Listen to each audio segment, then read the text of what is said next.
Welcome to the first segment of Skillful Living and Artful Life. And I am here with the wonderful, the amazing executive chef of Shuka and Shukette, Ayesha Nurdjaja. Thank you. Of course. Oh, Very exciting. thank you so much. I'm excited to be here. This is a long time coming. It is, for sure, Yeah. for sure. Do you remember when you saw me out on the deck and I was like, Ayesha, she's here? That's so funny. My friend Angela was like, what is wrong with you? But thank you for being a long-time supporter. I know that you frequent Shuka Yes. here as well, so I appreciate that. Oh, it's my pleasure. What are you kidding? It's always a wonderful experience to eat here. Well, that's good to hear, too. Yes. All right. So I've got some questions for her. So we're going to engage with you and each other. Okay. All righty. So Ayesha grew up in Brooklyn, which I was born in Brooklyn. Gravesend, Brooklyn, born and raised, and I still live there. Awesome. So you commute Yes, every day, by car. by car. Yeah. You take the Brooklyn Bridge? No, I take the tunnel. Oh, Yeah, I think okay. I'll take the bridge home because there's no traffic at that hour, but on the way in, Yeah. you got time is money. That's You know right. what I mean? So you got to get True. there. Yes. Cool. All right. So do you feel that growing up in Brooklyn helped shape you in becoming a chef? Or was there something about it at home or in the neighborhood? Because there's tons of food in New York City. Yeah. I mean, I'm not sure about shaping me as a chef. I would say like more as a person because there's something about like growing up in those times that taught you like street smarts and Yep. how to be like, have tough skin, Yes, for that. definitely. And I would say like I've just been fortunate to grow up in a family where food has always been kind of the center of our every day. We were eating breakfast, talking about what we're having for lunch, and for lunch what we're having for dinner, and Right. what's happening on Sunday, and who's coming over this weekend, and whose aunt's house we're going to. Well, my grandmother was cooking, my mother was cooking, so Right. I think it was just like at a young age, I understood like the importance of food, not the way I do today, but more from a cultural standpoint, how it brings people together and how everything that we eat is like very celebratory. Like I Yeah. remember my grandmother telling me stories when she was growing up and how scarce food was. Yep. And she was one of 3 kids, which was not a lot back in the day because they used to have Sure. a lot of children. Yeah. And what meager meals they used to have. So she used to always say, every time we eat, it's like a celebration. That's right. Very cool. And so your background, though, you have a very interesting mixture. So, Yeah. So can you speak a little of bit about course. that? So I'm half Italian and half Indonesian. My dad's Indonesian and my mother's Italian. They actually met in a restaurant. My dad was a chef. I love it. He was a chef that he worked on these big ships, these tankers that transported liquid natural gas from America to Asian countries. Wow. But when they met, he was like a chef in a small Indonesian restaurant on Atlantic Avenue. I And love my it. mother grew up in Cobble Hill before it was what it was now. Yeah. And yeah, I don't know. Like I said, food connected us from the beginning. The food must have been amazing at your house. Yeah, it was. I would have been like, can I come over? I know. I feel like I grew up on like the original set of Chopped because it was like they were like battling it out who was gonna cook. My mother adopted cooking like Indonesian food, and my father really, because of his background, can cook anything really. Right. Very cool. Yummy. So when you decided to become a chef, I read a little bit about your background and how you came to this. What did you find were your obstacles to because that was back when there weren't that many women who were Right. chefs, especially not in New York City. At all. You're right. I think Yeah. my biggest one of my first obstacles was that my parents didn't want me to be a chef. Oh. They felt that my dad came here from another country and my mother was very educated, and she felt like they kind of paved the way for me to have a different life, and they didn't. The way that my father related to like cooking was more that it was a skill set that he had to provide for his family, but I'm not sure he had passion for cooking when he was at home, but I guess when he was working he didn't understand how like passion could equate to a job. Uh-huh. And my mother, they both wanted me to be a lawyer because when I was very young, a principal once told my mother that I could walk and talk my way home and out of any situation, which is still true. However, I think, they didn't realize until later that being a chef is like obviously totally different than it was back in the day now, Right. and, Right. and not even that I'm considering myself that, but like there's such a celebrity status. And Right. people like being a chef is like kind of like in the top 20 jobs of when people Yes. are looking today on like what they want to be. Where Yes. back in the day it was something that was given to someone that had to make like either a rite of passage, but not that it was a passion profession. Right. Yeah, and there was a lot of elitism Yes. around becoming a chef. Yeah. And And not like now. you said, it was a male dominated industry, and I think it's definitely better, but there's still number wise, we're still outnumbered a little bit. Mhm. However, that being said, I guess a lot of people had different experiences, and the obstacles that I would face like turned into opportunity for me. Like when I went to Philadelphia, they were like, we only do pastry for women in pastry, and I was like, I'm never going to do pastry. Yeah. I didn't have now I have a little bit of a sweet tooth, but then like not one, so I had zero interest in that. And sometimes you just had to like fight your way through it. So yeah, you know, when you're faced with adversity, sometimes you have to make lemonade out of lemons. that's right, and it makes you stronger. It does. Yeah, and so how did Lydia? I'm sure that Lydia Bastianich saw that you had incredible talent. Like, did she implement a lot of mentorship kind of? I think she was a very busy lady. Yes, you know? they are. And That's a busy family. they are people that were in that kitchen for 17, 18 years when I got there. And I think I had to prove to them that I was worth the training and worth answering the questions too, and you know, worth teaching me how to speak Spanish because that's not my native tongue. And so I think it was like I didn't use it as, like I said, an obstacle, but it was more like every day I wanted to get better and better and better. So I moved out when I was 19, and I left the house knowing how to eat very well, but I didn't leave the house knowing the skill set on how to cook. Wow. So I'd watch her on television, and she had these beautiful grandma hands, you know, everything that she made. And I remember, like, back in the day, you'd have to tape it. My mother like a VHS, and I would tape the show, and then I would, like, do what she did and pause it, and then go back and then do it again. And one of the first recipes I ever made was people don't know how easy they have it now with their phones. Forget it. Yeah. Sometimes when I do like the Instagram stories, I tell people you have to tape it, and like I always get all of it. They're like, tape what? What does that even mean? With TV, I guess I'm dating myself, but no, that's the we're in lingo the that same I know. boat. Sometimes I think I was like, what? No, that's the wrong language. Yeah. And so one of the first recipes I made was tomato stuffed with risotto, and I just remember like going through cutting the onions and sautéing them, and you know. The rice and the white wine and the steps of it. I just found that there was like some type of connection to cooking that I felt, and which like later on obviously turned into my career. But in the moment of cooking, I remember feeling like, wow, I want to give this to people, and then I want to see what they think about it. Yeah. And you know, now I would say like when people ask me what I love language is, like it's food. Yeah. 100% unequivocally. Yes. It's food. Yes. Yeah, and you're very gracious. You're incredibly gracious with the way that you approach people, even when you put up stories about who you're promoting, who's doing what. Like I found out about Sana Brzek. Hey, we're here together. We're gonna see you soon. We're gonna get this all going when you come to New York. Yes. So now we're back to each other.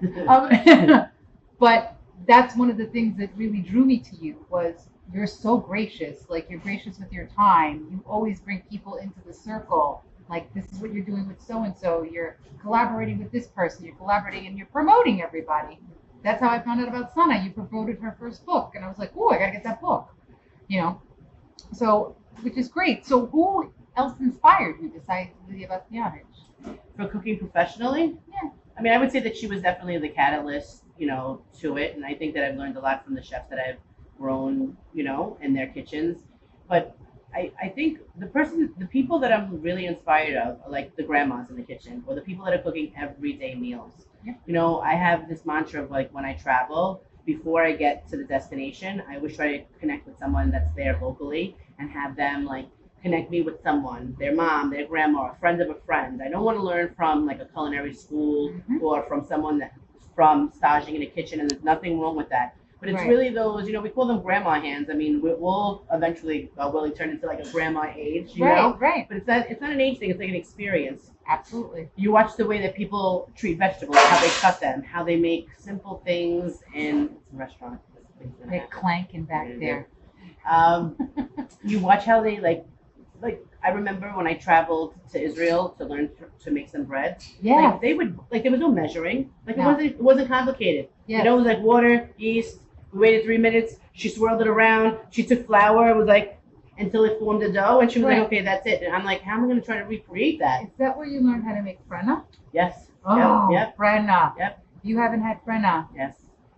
You gotta have frenna here. Yeah, I learned from a woman. Her name is Orly. She lives in Israel. She's half Moroccan, and she was a contact that I made through a friend. Right. And we went to her house. She was like 20 minutes from Lebanon, and she took me in for the day. And I want to literally say that she taught me like 12 bread. all different recipes, ways of rolling things, and Wow. we didn't get to the rustic stuff until the end because I think that she was like trying to teach me. Like I remember making this bread that was like all these small sheets. That we kind of like had pesto in between that we stacked and it baked like a babka. Oh my God. But it wasn't until the end that she taught me the frena, and I had like such a connection to it because I was like, it's different than the one that we have here because it's like my interpretation of. But I remember eating it and saying, I can make this. Like I can Ayesha-fy this. Yeah. And make it my own. And it was and I've seen you travel, and when you're always like, we're gonna try this now. Right. Where were you? You went to Greece. I did. Yeah, and you did a whole thing on bread. I was yeah. like, oh my God, I want to. And the 100 cats. I'm like a carboholic, so wherever there's bread, I shall show up. Yeah. And I don't know, it's one of the most satisfying bites. Yeah. Okay. Pita bread. No, all the bread that you were having in Greece. I was doing like a bureka tasting. Yes. Yeah. What with your friend? She was with you. Yeah, my friend Danielle. And then you would switch the breads. I you know, that. Perspective is everything. Because something that I thought that it was great, like she didn't look. Like I love hot dogs. That's like my dirty secret as a chef. Like, all right. Now you know. That's the food. When I was you know. 16 years old and had a sweet 16, I didn't want a cake. I wanted a tower of hot dogs. My mother conceded and let me get a little hot dog cart. I didn't have to have a cake. But that being said, I remember eating like one of these. It was like a hot dog baked in a bread. Pastry. They're good. I mean, my mouth is watering right now. We should have brought some snacks. They are good. Next time we're gonna eat. Next time we are. Next time we're gonna eat. All right, cool. All right, so the next one. So is that what drew you to Mediterranean food when you went to Israel? I think I've been traveling before that. I think, you know, going back to my grandmother, she lived in Cobble Hill, and like she really didn't believe in refrigeration. She would like go out into the butcher, buy what she needed, you know, the fruit store, you know, the whole thing, everything the bread store. Day. It wasn't like the shopping, like going to Stop and Shop or the big markets, like wasn't her thing. It was just local, you know, going to see Frank or Sal or whomever. And she was an adventurous person by nature, and Atlantic Avenue then was like very Middle Eastern. Yep. And Sahadi's was a store there, which is still there in Damascus. And I remember like on a Saturday, she used to take me and we used to go and used to get like a little number, wait for the guy to call you. Yep. Have you been there? No, but I remember when markets used to be that way, when you would have to wait at the deli counter. Exactly. Pull a ticket. This specific store had a bunch of these gorgeous like glass jars, like in an apothecary, and they would be filled with things like they would run the gamut between like black garlic and chocolate covered almonds and gummy bears to like thyme and chunks of feta cheese and olives and different things. And we were just like, it was just so fun. You would be like, okay, I'll have some of that. And the guy used to take a scoop and like put it in there. And then he used to wrap the bag. And then before you knew it, you had like a little cart full of like all these little delicacies. Right. I remember tasting them. And I think like that was like my first moment of kind of tasting. Like remember, I told you I was half Italian, half Indonesian. Yeah. So I've been used to spice and flavor my whole life. But there was something about that culture and that style of eating that when I got old enough to go to my restaurants with my friends, like I always wanted like some Middle Eastern or Mediterranean restaurant because I love the convivial aspect of eating. Yeah. It was these small plates, you know, it's like there's something non-committal about it that I like, that you have a little bit of this and a little bit of that. And if anybody is watching and knows me, they say, my friends always say she wanted the whole left side of the menu. And it's true though, because then you can share. Right, it's not even like from a gluttony point of view. It's like you go to a restaurant, like I want to taste it all. You know, I don't want to eat my own dinner. Like I want to have a little bit of this and a little bit of that, and I want to share. So that's really what developed into my style of cooking now, which I call the rip and dip. I love it. Because it was up to me. We wouldn't serve any forks in here because I feel like just have little notches of this and that, and that's what I love to eat. So do I. And I love the olive oil cake. Yeah. Oh my God. And that goes back to not having a sweet tooth because it's like very savory. I mean, obviously it's sweet, but it's like a savory. No, it's more savory. Yeah. And that olive oil, like it's you know, pound cake. I gotta tell you something. I went to a restaurant. It's supposedly like a higher end restaurant. I was in the San Diego area this summer, and I ordered the olive oil cake.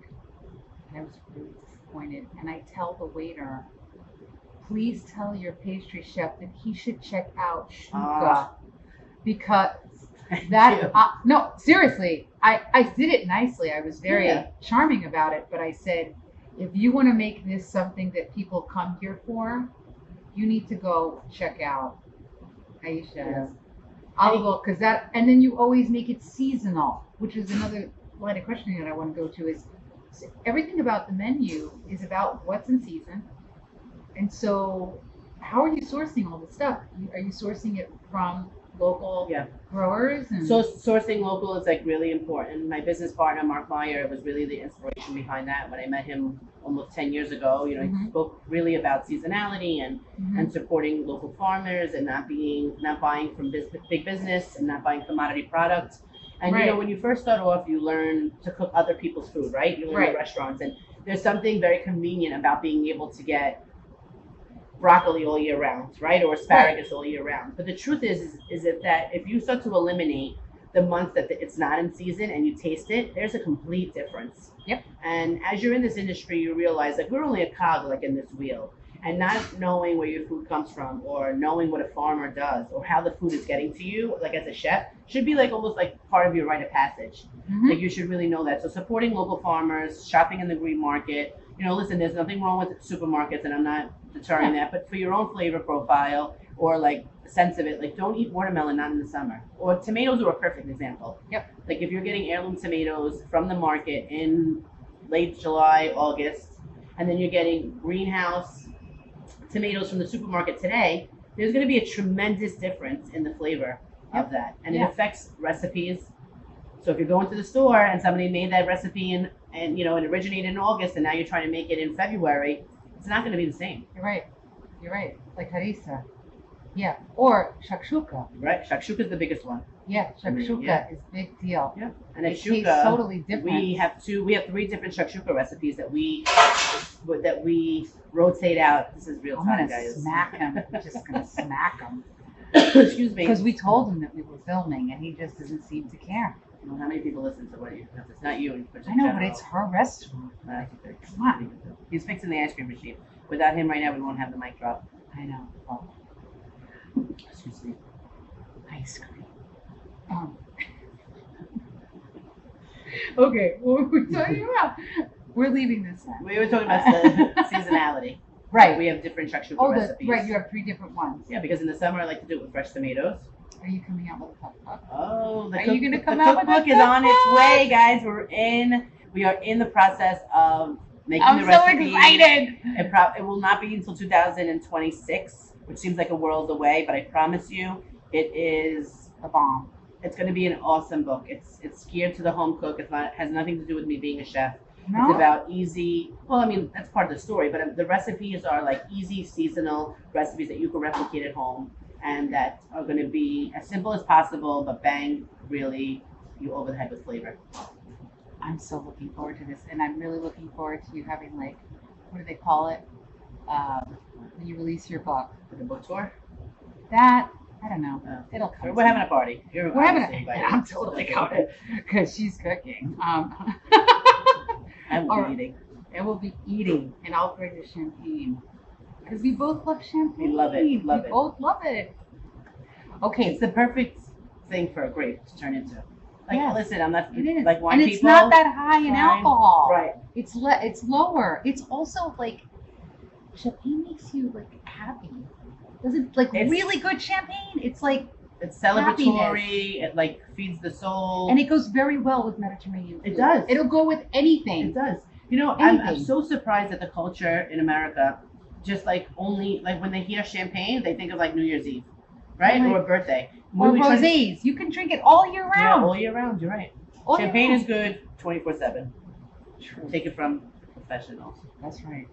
All right, so we're going to talk about culture since you came to that. One of the amazing things that I noticed, and I rave about it whenever I write my reviews, because I try not to reviews if they're not good. What's the point?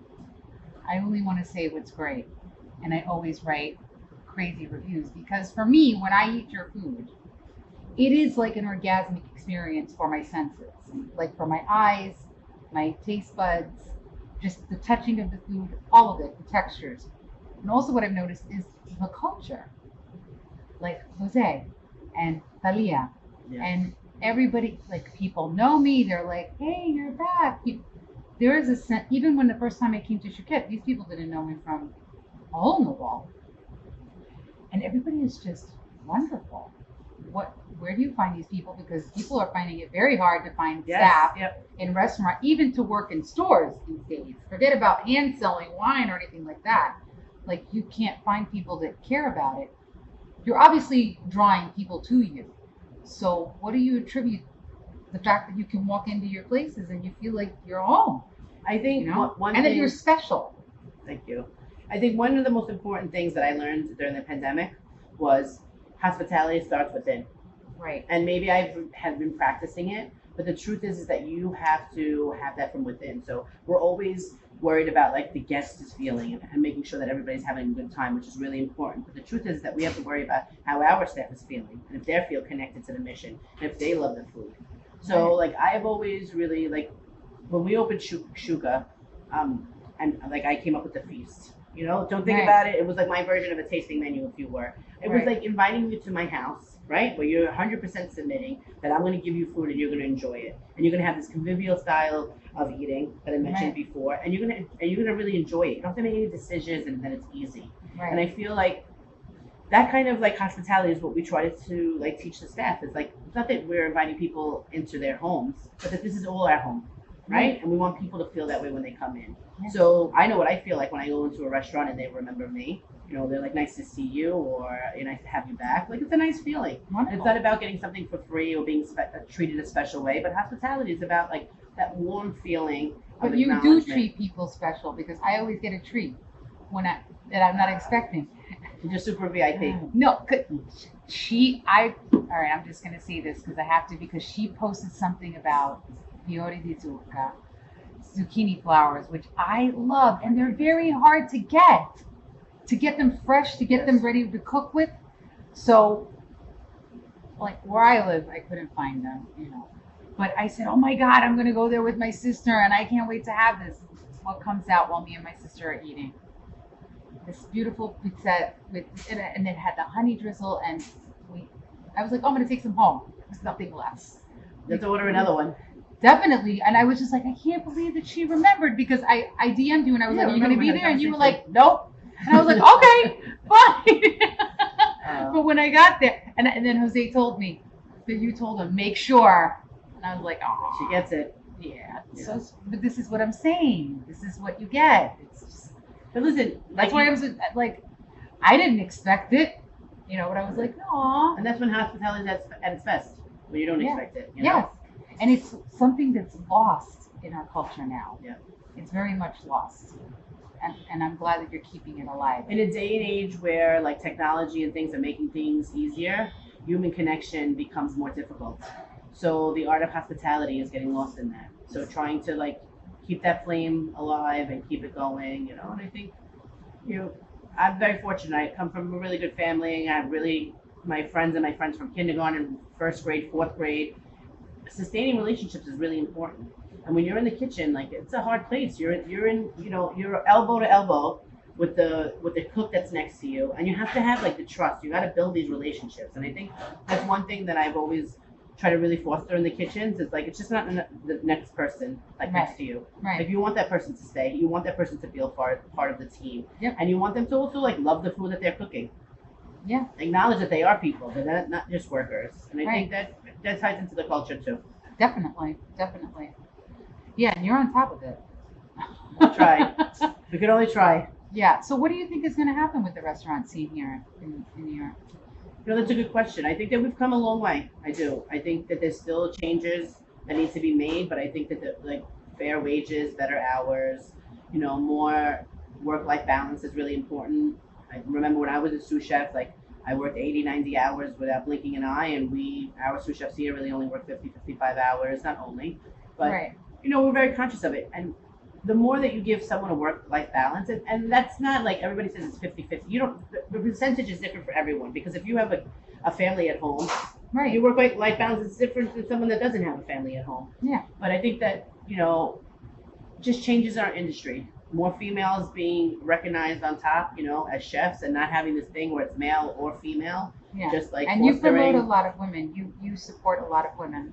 Yeah, I think when I started out in the game, like I remember contacting a few female chefs, and no one got back to me, and that there wasn't like this sense of mentorship back in the day. And I think that I've made a conscious decision for myself to mentor as many people that I can, whether they're male or female, you know, and try to help out as much as I can. Like if you're opening a restaurant or you're having issues in your restaurant and want help, like I feel that like I'm a soundboard.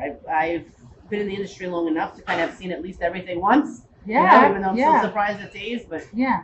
being able to help people is rewarding for sure. Right. Right on. Okay.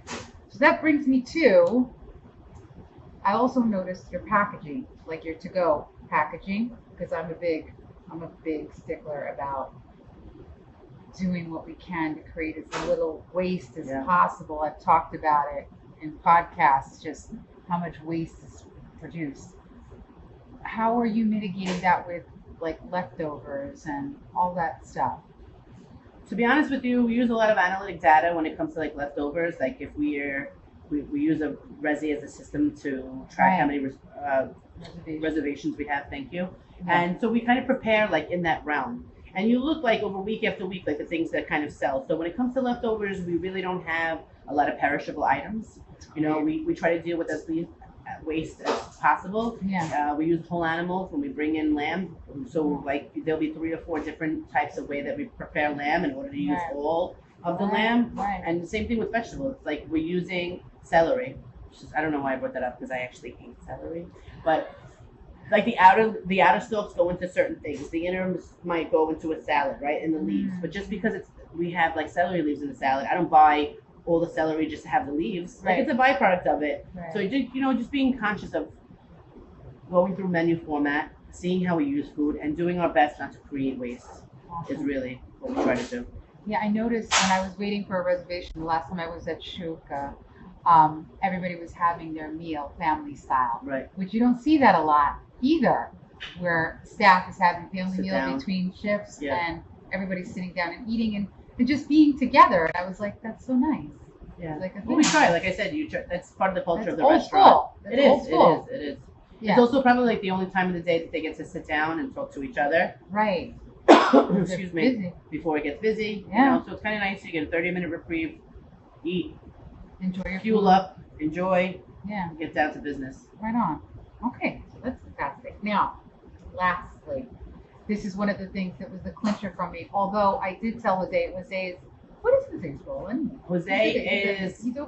He oversees the restaurants. Yeah, the management of the restaurants. All of them in the Bowery Group. Yes. Which is 5. Right. We have Vic's, which is the Italian concept. Delish. Rosie's, which is Mexican. Super fun. I always say that I want to work there, but I think I would get fired because I would be dancing bachata and doing shots. And then we have Shuka and Shukette and Cook Shop. So the only one that I haven't been to is Rosie's. Really? I want to go I have have some to get you to go there. Yeah, Let me know. I'll go with you. The churros are to die for. They make them to order. I mean, it's we're gonna go there together. We're gonna eat. I'm good at that, so we're good. I follow all of them, so I'm always like, oh my god, that's delicious. Oh my god, that's delicious. Yeah. Oh my god, yeah. I just had lunch at Cook Shop the other day, and I was like blown away. I ate there during COVID, like when we weren't still open. Yeah. We sat outside. Gotta go back. Meal. Go back. I will definitely go back. Go back. I'm a fan. I'm a lifer. I love that. I'm a lifer. Okay, so this is one of the things that when I was talking about Jose was I met Jose almost 2 years ago, and I was talking about how wonderful you were, and I said I'm going to interview her, and he was like, okay, and I was like, no, seriously, this is before I even knew that I was going to be doing this. I was just like, I'm going to interview her one day, and here we see that she made a dream come true. true. You have to put more things out there. You have no idea. You just got to keep putting it out there. I got a laundry. That's all right. I have a vision board. I love that. Full. So this is one of the clinchers for me, where I was like, no, she's definitely good people. I'm a big believer in volunteer work and philanthropic work, and I'm especially keen on working with kids. And you are working with an organization, and you are very, very active. I believe you're on the board. Yes. Tell us more about that. Yeah, so it's the Sylvia Center. I'll go back to the Sylvia Center, but as a chef, a lot of people approach you, for dinners or to do freebies or to donate. Right. And for so long I was like doing it because it's like part of the thing and I wanted to. But then I got to a point in my career and I was like, I wanted to be associated with an organization that was transparent, that I knew all the money that was going in, like what was happening in that. And my friend Danielle introduced me to the Sylvia Center. I became a board member and we basically fund school programming for kids of all and families of all ages, starting from kindergarten up to high school, where they're learning how to make plant-based recipes. And plant-based, I mean like vegetarian, not like using Right. non-meat products, Sure. and teaching them skills on how to cook, life skills, building blocks for skills, teaching them how to prepare a healthy meal, giving them hands-on training. For families, we provide meal boxes for them and online classes that they can learn that. So it's really like something that's very personal to me and something that I felt like it wasn't just an organization to say that I was doing philanthropic work, but more that I'm very much engaged in what's happening. And like we put together a culinary council where I got another chef friends of mine to come in, Awesome. and they go in as guest teachers to teach these kids, and it's very rewarding. You know, I went to a class in Brooklyn once, and there was two sisters were in my group, and they had knife skills like beyond compare. Wow. And I could learn from they them. were making, I think it was a vegetarian chili, and I was like really impressed. And she told me that their family came from Haiti, and that she was the oldest their sister, and her parents both worked, and she was in charge of cooking for the family. So this to her was like nothing, but she took the class because she wanted to learn how to cook different foods than the foods that were native to her country. Love it. So That's beautiful. So where is the Sylvia Center? the Sylvia Center, the main center itself is in the Bronx, but we're in all 5 boroughs. Awesome. And over dozens of schools all over. You can go to the sylviacenter.org and you can see everything like that. And you can donate. Yes, you can absolutely. donate to the Sylvia Center, because this is wonderful, because really the greatest gift that we can give, and a lot of cultures feel this way, like the older cultures, is to feed people. Yes. And to teach them how to feed themselves. Yes. You know, and even, even I came from a family, I told you all about food, and I didn't know how to feed myself. You know, so if I would have learned at a young age, who would have known? Like, I don't know, like where life would have taken me, but the fact that these kids are getting this opportunity, you know, I'm a big believer in. My mother was an assistant principal in the New York City school system for a long time. Awesome. My friends are teachers. Like, bring back the trades. You know, teach people how to sew. Teach people how to cook. AI can't do that. They can't do that. No, they cannot. Well, I mean, I think that there's a push, and I think to go back to, you're talking about sustainability, I'm a big believer that we have to also sustain the ground. Yes. You know, and how things are grown. Yep. And, you know, is it organic? Is it being sprayed? Is it, you know, all of that, aside from seasonal eating, which also just makes sense because that's the way nature works. Right. You know? It's also important to know, like, kind of what you're buying. You Yes. know? Yes. Who's funding the farming of the chicken that you're eating, right? That's right. Or Absolutely. like any box products that you're looking at. Yes. Those things are really important. Yes. And the same way that you might only buy like a few products of them is the same way that if you didn't, you'd be still making the same difference. Does that make any sense? Exactly. Absolutely. So by being conscious of those things, it's really important. So for the restaurants, like if we could use the least amounts of commodity products, then I mean that's the path that we live by. It's an action. It's just not a right. a No. thought. Yeah. And that's one of the reasons why I like supporting the restaurants, because I feel good about how. That's why I cook. That I don't. Shuka's the only place that I've been out to eat like for a while. Yeah. I don't really. Yeah. You know what I mean? If my sister, you know, a sister or a friend wants to go somewhere else, like I'll be like, okay. But listen, I'm a restaurant person and I cook, obviously, you know, at the restaurants and stuff like that. But I always promote people, and that's why I really wanted to write a cookbook, because I think cooking at home is amazing. Yeah. You know, it is. you're learning, Especially when you're you have to eating, you're share. giving it. Yes, exactly. Yes. And there's nothing more rewarding than that. Yeah, definitely. I agree, 100%. Right. Well, I believe that I see you. This is the last thing we're going to talk about. I know I said the other thing, but one more thing. I see you collaborating with a lot of other chefs when you travel, which is awesome. How did you get into that? I think the more that you're kind of like, you know, on the circuit, going to different events and stuff like that, you meet people and you realize like, wow, just like you and I, like, oh, we're two kindred spirits. Like, I kind of want to learn from you, or kind of would love to cook together. And I think so much of our career, like being in a kitchen, has been like so serious, because you're learning the trade, you're learning the skill set, right? You're learning the culture of the restaurant. And now that I'm at a point, like, I want to have fun in the kitchen, you know, I want to be able to collaborate and learn from people and see how their food complements mine, or if it doesn't, like how we both could like parallel kind of have an awesome dinner together. And it always looks good. It looks really good. But it's really fun. I mean, it's good inspiration, and moreover, I think it's good for like my morale to be around other chefs, and you know. Yeah, and it's not at all about competition. It's more about being a comrade. Like, we're in this together, and that's also one of the reasons why I was drawn to you and I wanted to interview you, because there's so much competitiveness and it just seems Yeah. like counterintuitive when we don't need any more divisiveness. Right. You know. But I think like going back to what we were talking about, how like the industry is changing, I think it's changing that way in a big way. Like competitiveness is inherent, but promoting people and being a mentor or collaborativeness is maybe a learned behavior, and that's so much more important. Like when people are opening restaurants, like somebody, when we started at Shuka, I was 100 acres before that. There were 3 restaurants on the block. There's 6 now. Yep.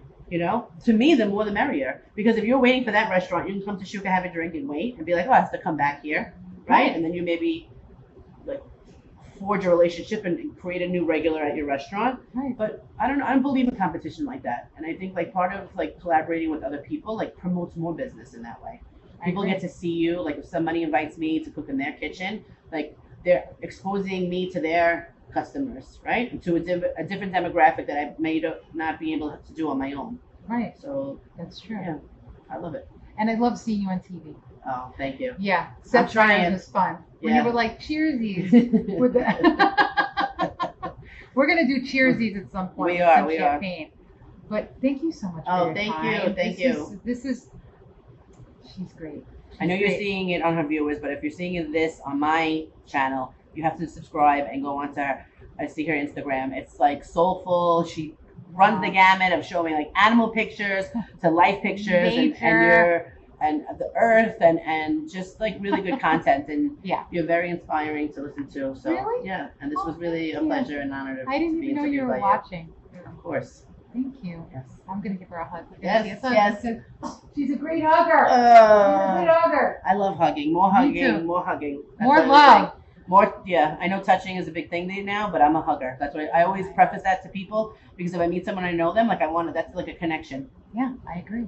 Big time. All right. Well, Thank you. Thank you for joining us here at our first episode for Skillful Living and Artful Life. And I can't wait till we see you again. Yes. Come see me at Shuka or Shukette anytime. Yes. And we're excited, and we hope that you enjoyed. You're going to love it. Always. And the olive oil cake. Oh. And the cocktails. Forget it. All right. I could say more. Bye bye. Ciao.